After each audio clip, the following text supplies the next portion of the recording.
Hello again, everyone.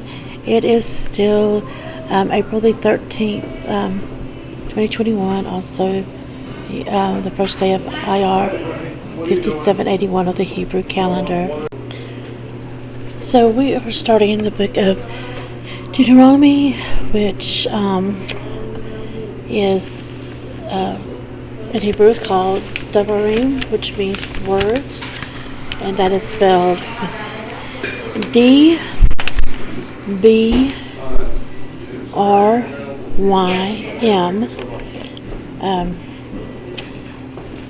or D-V-R-Y-M. That's Dalet Bet, which can make either a B sound or a V sound. And the letter Resh, the letter Yod, and the letter Mem. And there are 34 chapters in this book. I just want to read something to you at the beginning of my study Bible. I felt kind of interesting. So it says that the last book of the Torah, Deuteronomy's title in Hebrew, Devarim, means words, and is found in the first line. These are the words. The English version comes from the Greek word Deuteronomy, which means a repetition of the law. Rabbinic literature subtitles this book Mishnah Torah, repetition of the Torah, because it repeats many of the instructions given in the previous books of Moshe. Deuteronomy serves as a teaching tool to pass on the crucial lessons and obligations to the younger generation as they prepare to cross over to the Promised Land. And then it goes on down to give some more things that I didn't really think were all that interesting. I'll go ahead and read the whole thing. Scholars believe this book functions as national constitutions do today. It reiterates and summarizes previously made covenants and is legally binding. It is a legally binding covenant in its own right. Its features parallel ancient Middle Eastern treaties. An introduction, a historical prologue, legal stipulations, provisions for its storage, and its public reading. Mention two who witnessed the making of the covenant and the benefits for keeping and punishment for not keeping the covenant obligations. As scholar Meredith G. Klein notes, it would seem indisputable that the book of Deuteronomy exhibits the structure of the ancient suzerainty treaties in the unity and completeness of their classic pattern. These parallels to ancient political treaties call us to see Deuteronomy as God's covenant renewal document with the new generation of Israel, those who are not yet born or under 20 years old when the people left Egypt. Now this is one that I found really interesting. Along with legal material and covenant stipulations, Deuteronomy includes agadic, story narration, material, and narrative history. Together they form a crucial book that takes center stage for the life of Israel. In the 7th century BCE, when King Yoshiyahu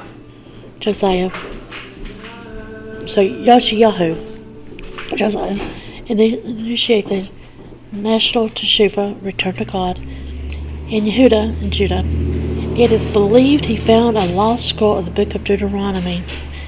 It spurs him on to make political decisions to encourage all of Israel to turn to God. The New Testament quotes from Deuteronomy some 80 times, including 3 of Yeshua's scriptural rebuttals during his desert temptation. That's in Matthew 4 and Luke 4, or his temptation.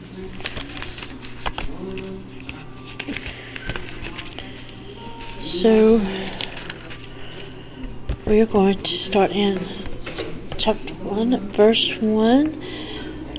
These are the words Moshe spoke to all Israel on the far side of the Jordan River, in the desert, in the Arabah, across from Seth, between Paran and Tafel, Lavan, Hatzerah, and Dashav. It is 11 days' journey from Horeb to Kadesh Barnea by way of Mount Seir. On the first day of the 11th month of the 40th year, so this would actually be the month of Adar,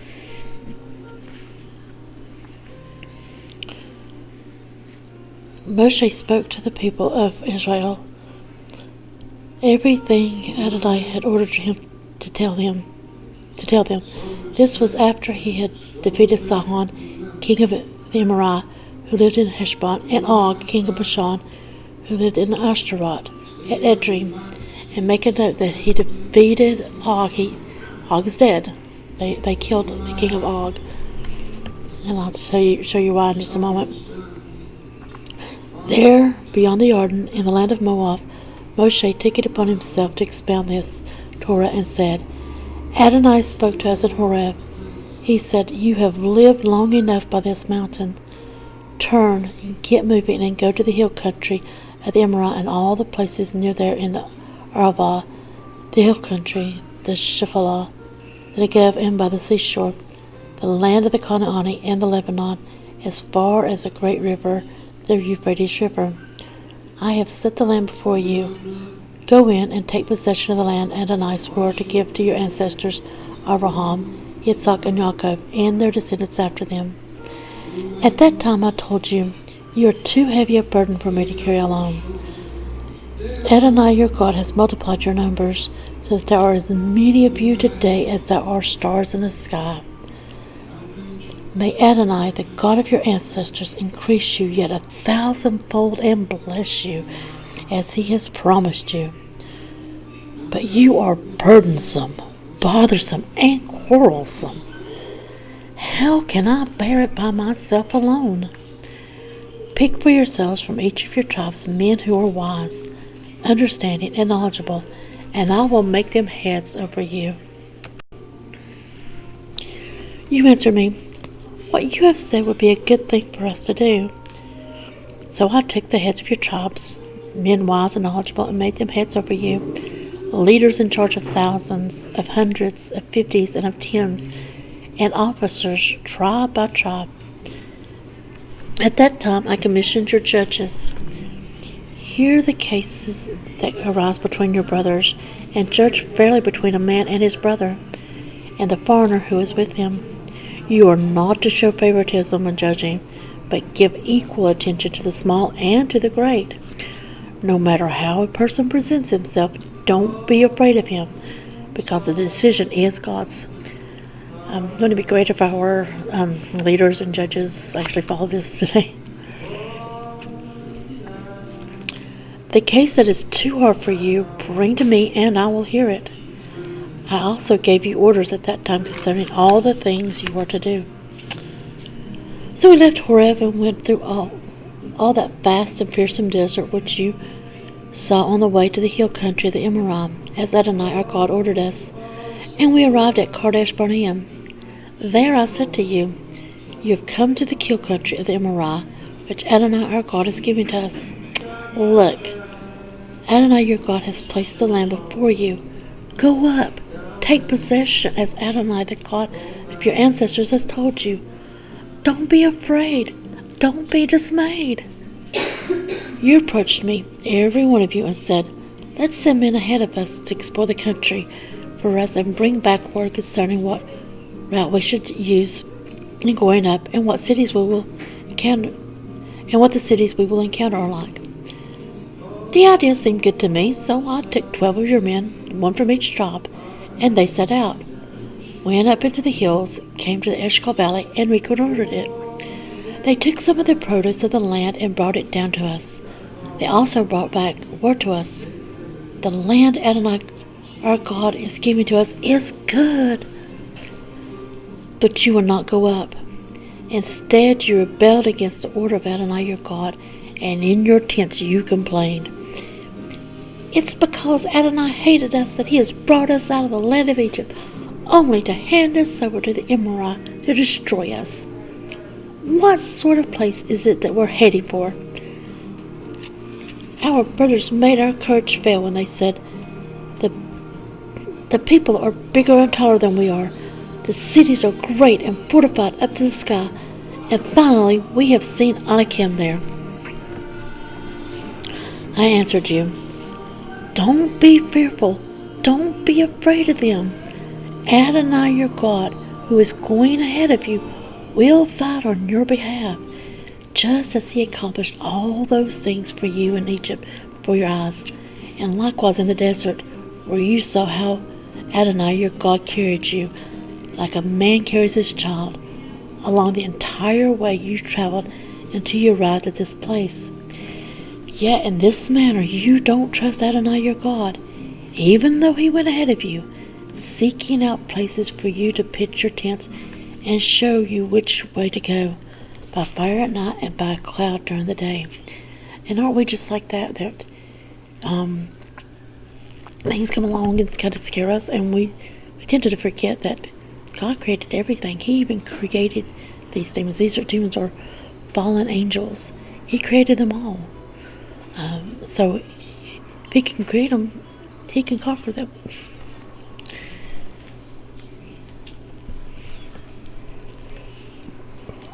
Verse 34, Adonai heard what you were saying, became angry, and swore, not a single one of these people, this whole evil generation, will see the good land I swore to give to your ancestors, except Caleb the son of Jephunneh. He will see it. I will give him and his descendants the land he walked on, because he has fully followed Adonai. Also, because of you, Adonai was angry with me and said, you too will not go in there. Yehoshua, the son of Nun, your assistant, he will go in there. So encourage him, because he will enable Israel to take possession of it. Moreover, your little ones, who you said would be taken as booty, and your children who don't yet know good from bad, they will go in there. I will give it to them, and they will have possession of it. But as for yourselves, turn around and head into the desert by the road to the Sea of Suf. Then you answered me, we have sinned against Adonai. Now we will go up and fight, in accordance with everything Adonai our God ordered us. And every man among you put on his arms, considering it an easy matter to go up into the hill country. But Adonai said to me, tell them, don't go up and don't fight, because I am not there with you. If you do, your enemies will defeat you. So I told you, but you wouldn't listen. Instead, you rebelled against Adonai's order, took matters into your own hands, and went up into the hill country, where the Emorah living in that hill country came out against you like bees, defeated you in Seir, and chased you back all the way to Hormah. You returned and cried before Adonai.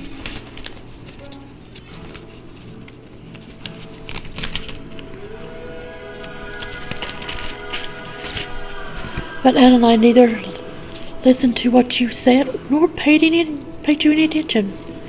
This is why you had to stay in Kadesh as long as you did. Chapter 2. Then we turned and began traveling into the desert along the road to the Sea of Suf, as Adonai had said to me, and we skirted Mount Seir for a long time.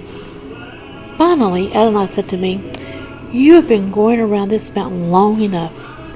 Head north and give this order to the people. You are to pass through the territory of your kinsmen, the descendants of Esau who live in Seir. They will be afraid of you, so be very cautious and don't get into disputes with them, for I am not going to give you any of their land. No, not even enough for 1 foot to stand on, inasmuch as I have given Mount Seir to Esau as his possession. Pay them money for the food you eat, and pay them money for the water you drink, for Adonai your God has blessed you in everything your hands have produced. He knows that you have been traveling through this vast desert. These 40 years Adonai your God has been with you, and you have lacked nothing. So,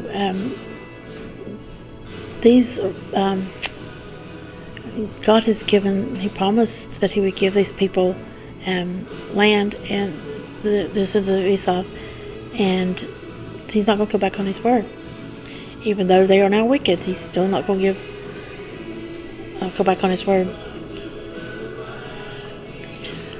So we went on past our kinsmen, the descendants of Esau, living in Seir, left the road through the Arabah from Alat and Etzion-Geber, and turned to pass along the road through the desert of Moab. Adonai said to me, don't be hostile toward Moab or fight with them, because I will not give you any of their land to possess. since I have already given Ar to the descendants of Lot as their territory. Again, this is something he promised, and he's not going to go back on it. The Emim used to live there, a great and numerous people, as tall as Anakim. So these are like really, really tall people. We think people 8 feet tall are tall. Well, they're nothing like. These are they're basketball players. That's a good example. They're usually like 7, 8 feet tall. I was watching one basketball game one time. I'm not a big fan of basketball, but I just happened to be flipping through and caught it. And they were talking about this one basketball player. He says, well, he's only 6 something. And I thought, wow, how tall are these people if he's considered short by their nature? And then I found out they're like 7, 8 feet tall. And they might even be taller than that, I'm not sure. But so these basketball players are nothing really, basically, compared to the size of the people, the Anakim, the Rephaim, the Nephilim.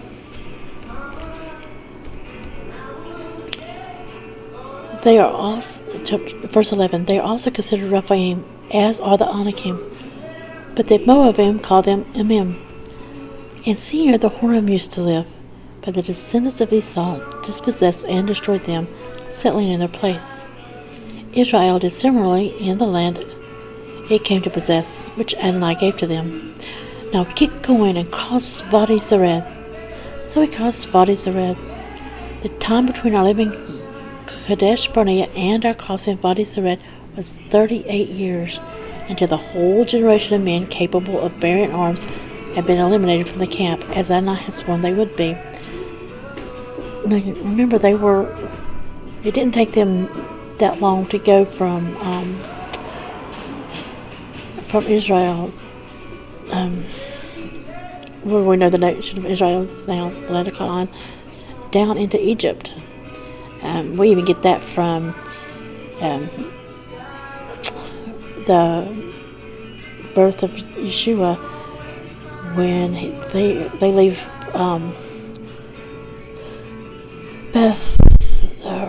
Bethlehem when he was born, and go down to Egypt. It didn't take 40 years. It's not that long of a walk. I mean, you can't walk in a couple of days, obviously, but it doesn't take 40 years or many, many years to go there. And so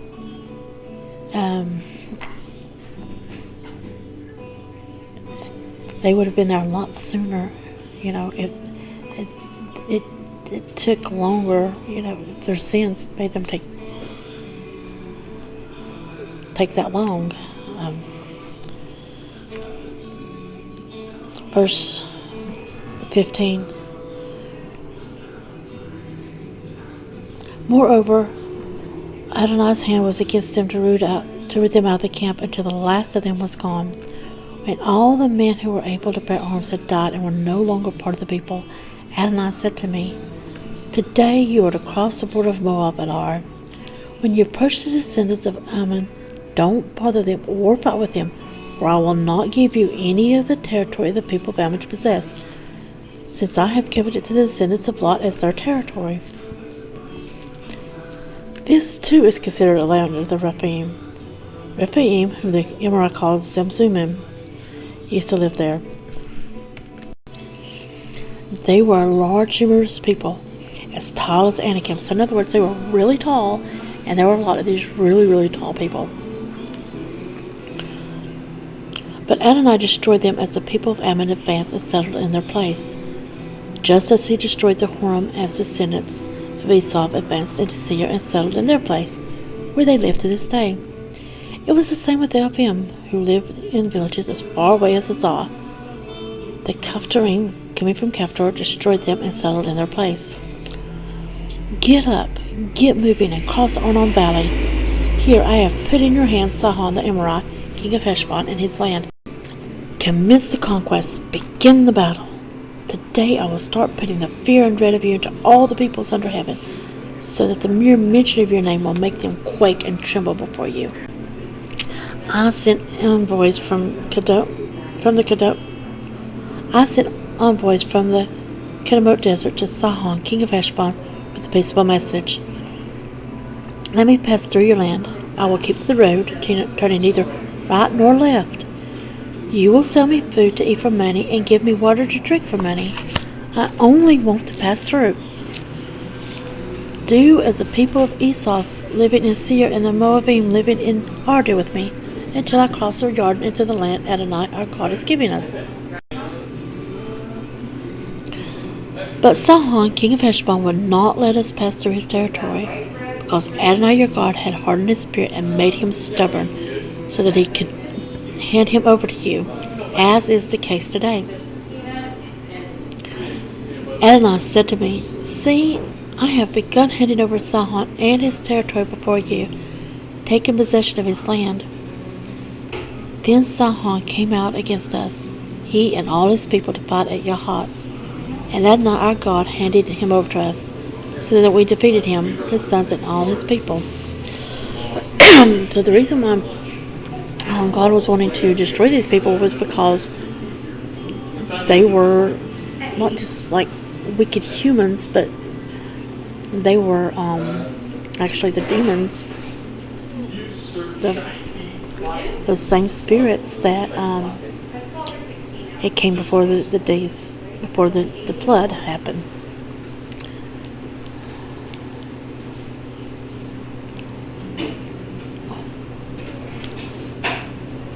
Verse 34. At that time we captured all his cities and completely destroyed every city, men, women, little ones. We left none of them. As booty for ourselves, we took only the cattle, along with the spoil from the cities we had captured. From Aroer on the edge of the Arnon Valley, and from the city in the valley, all the way to Gilad, there was not one city too well fortified for us to capture. Adonai, our God, gave all of them to us. The only land you didn't approach was that of the descendants of Ammon, the region around the Yabok River, the cities in the hills, and wherever else Adonai, our God, forbade us to go. And God just reminded me of something.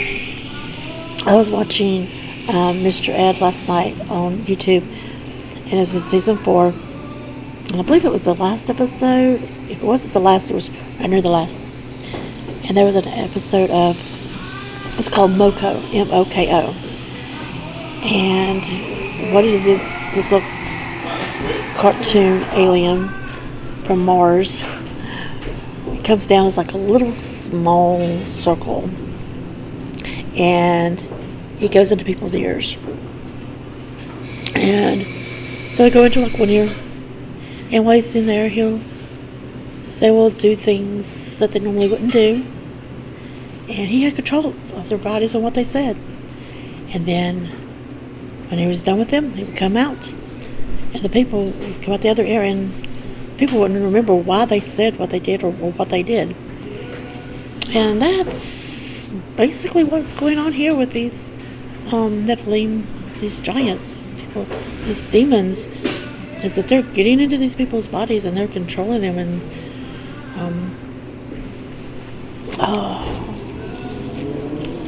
having them do all these wicked things. And that's what happens when demons come in to someone's body. And I'm not saying that from my own knowledge. That's what God just told me. Chapter 3. So it's really true that whenever you get into God's Word, you're reading something, it doesn't matter what you're reading, He will reveal to you things. And He can talk to you and you can hear His voice. The more you're reading His Word,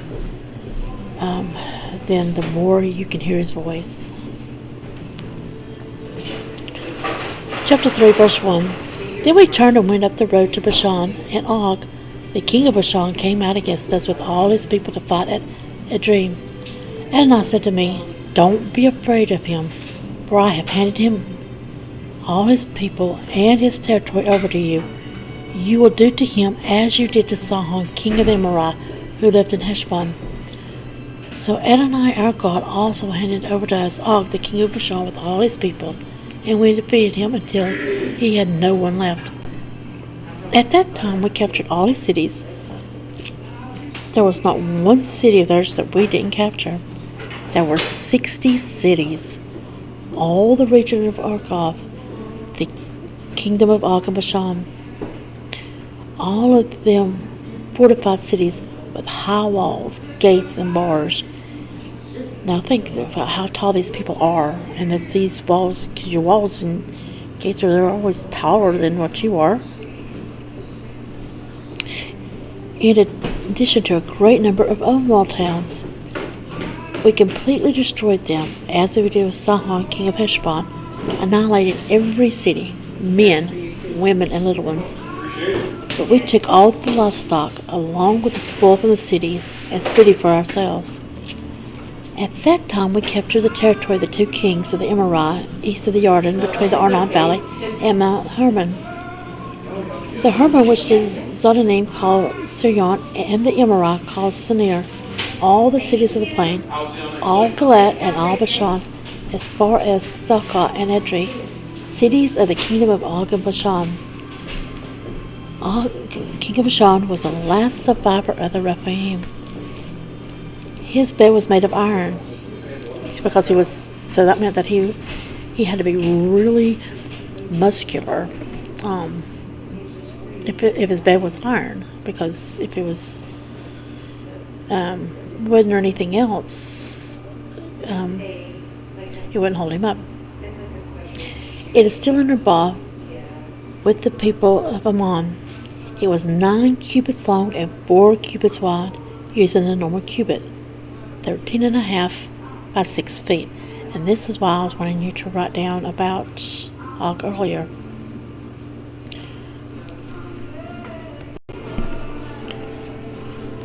So there used to be a wrestler back in like the 70s or 80s, I think, by the name of Andre the Giant, and he was really tall, and so he was. I just looked him up, and his height was 7 feet 4 inches tall. So these people were taller than him. You can actually find pictures of him, and he's also in the movie The Princess Bride as well.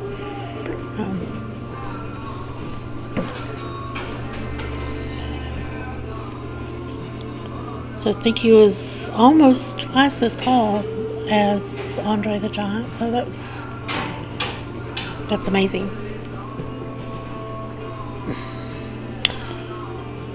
And when I was talking about how muscular they were, that would be about this. When you look at pictures of him, you can get an idea of what I was talking about.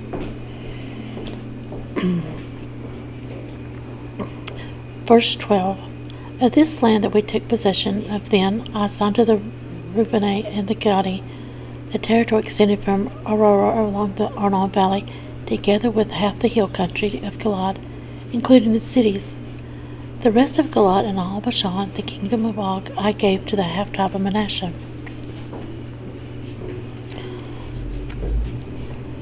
So we can see that, God allows, it doesn't matter how big our enemies are, He can overcome them. We will defeat them with His help. The whole region of Argob, together with all of Bashan, formed what is called the land of Rephaim.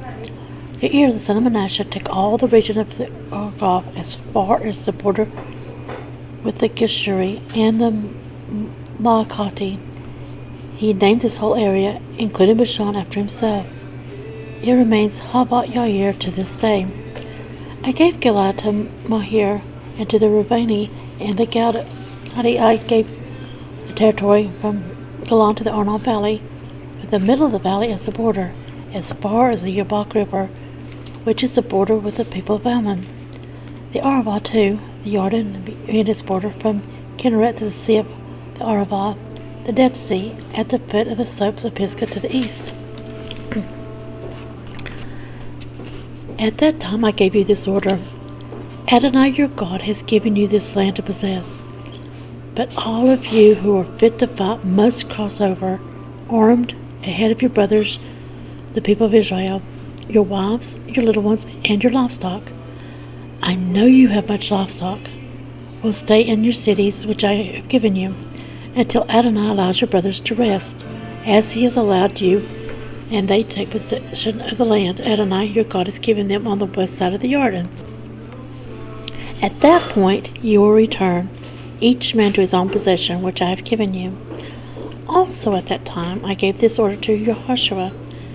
Your eyes have seen everything that Adonai your God has done to these two kings. Adonai will do the same to all the kingdoms you encounter when you cross over. Don't be afraid of them, because Adonai your God will fight on your behalf. Then I pleaded with Adonai, Adonai Elohim, you have begun to reveal your greatness in your servant, and your strong hand. For what other God is there in heaven or on earth that can do the works and mighty deeds that you do? Please, let me go across and see the good land on the other side of the Jordan, that wonderful hill country and the Lebanon. But Adonai was angry with me on account of you, and he didn't listen to me. Adonai said to me, Enough from you. Don't say another word to me about this matter. Climb up to the top of Pisgah and look out to the west, north, south, and east. Look with your eyes, but you will not cross the Jordan. However, commission Yehoshua, encourage him, and strengthen him, for he will lead this people across and enable them to inherit the land that you will see. So we stayed in the valley across from Beit Peor. Chapter 4. Now, Israel, listen to the laws and rulings I am teaching you, in order to follow them, so that you will live. Then you will go in and take possession of the land that Adonai, the God of your fathers, is giving you.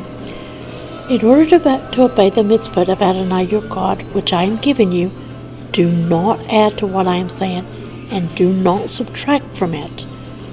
You saw with your own eyes what Adonai did at Baal Peor, that Adonai destroyed from among you all the men who followed Baal Peor. But you who stuck with Adonai your God are still alive today, every one of you. Look, I have taught you laws and rulings, just as Adonai my God ordered me, so that you can behave accordingly in the land where you are going, in order to take possession of it. Therefore, observe them and follow them, for then all peoples will see you as having wisdom and understanding. When they hear of all these laws, they will say, This great nation is surely a wise and understanding people. For what great nation is there that has God as close to them as Adonai our God is, whenever we call on him? What great nation is there that has laws and rulings as just as this entire Torah, which I am setting before you today? Only be careful and watch yourselves diligently as long as you live, so that you won't forget what you saw with your own eyes, so that these things won't vanish from your hearts. Rather, make them known to your children and grandchildren. The day you stood before Adonai your God at Horeb, when Adonai said to me, Gather the people to me, and I will make them hear my very words, so that they will learn to hold me in awe as long as they live on earth, and so that they will teach their children. You approached and stood at the foot of the mountain, and the mountain blazed with fire to the heart of heaven, with darkness, clouds, and thick mist. Then Adonai spoke to you out of the fire. You heard the sound of words, but saw no shape. There was only a voice. He proclaimed his covenant to you, which he ordered you to obey, the 10 words, and he wrote them on 2 stone tablets. At that time Adonai ordered me to teach you laws and rulings, so that you would live by them in the land you're entering, in order to take possession of it. Therefore, watch out for yourselves. since you did not see a shape of any kind on the day Adonai spoke to you in horror from the fire. Do not become corrupt and make yourselves a carved image having the shape of any figure, not a representation of a human being, male or female, or a representation of any animal on earth, or a representation of any bird that flies in the air, or a representation of anything that creeps along on the ground, or a representation of any fish in the water below the shoreline. For the same reason, do not look up at the sky, at the sun, moon, stars, and everything in the sky, and be drawn away to worship and serve them. Adonai your God has allotted these to all the peoples under the entire sky. No, you, Adonai, has taken and brought out of the smelting furnace, out of Egypt, to be a people of inheritance for him, as you are today. But Adonai was angry with me on account of you, and swore that I would not cross the Jordan and go into that good land which Adonai your God is giving you to inherit. Rather, I must die in this land and not cross the Jordan, but you are to cross and take possession of that good land. Watch out for yourselves, so that you won't forget the covenant of Adonai your God, which he made with you, and make yourself a carved image, a representation of anything forbidden to you by Adonai your God. For Adonai your God is a consuming fire, a jealous God. When you have had children and grandchildren, lived a long time in the land, become corrupt, and made a carved image, a representation of something, and thus done what is evil in the sight of Adonai your God, and provoked him, I call on the sky and the earth to witness against you today that you will quickly disappear from the land that you are crossing the Jordan to possess. You will not prolong your days there, but will be completely destroyed. Adonai will scatter you among the peoples and among the nations to which Adonai will lead you away. You will be left few in number. There you will serve gods which are the product of human hands, made of wood and stone, which can't see, hear, eat, or smell. However, from there you will seek Adonai your God, and you will find him if you search after him with all your heart and being. And we see that this has actually happened, that every time that they have turned away from God, he has sent them into other nations, let them led away captive. And there are actually 10 tribes have been scattered over the earth. They're called the lost tribes of Israel.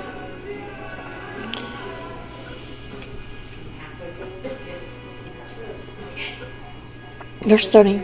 In your distress, when all these things have come upon you, in the Aharat Hayamim, which is the world to come or the future, you will return to Adonai your God and listen to what he says.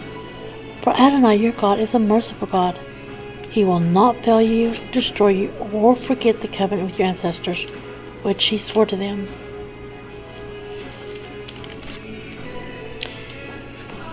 Indeed, inquire about the past, before you were born, since the day God created human beings on the earth, from one end of heaven to the other.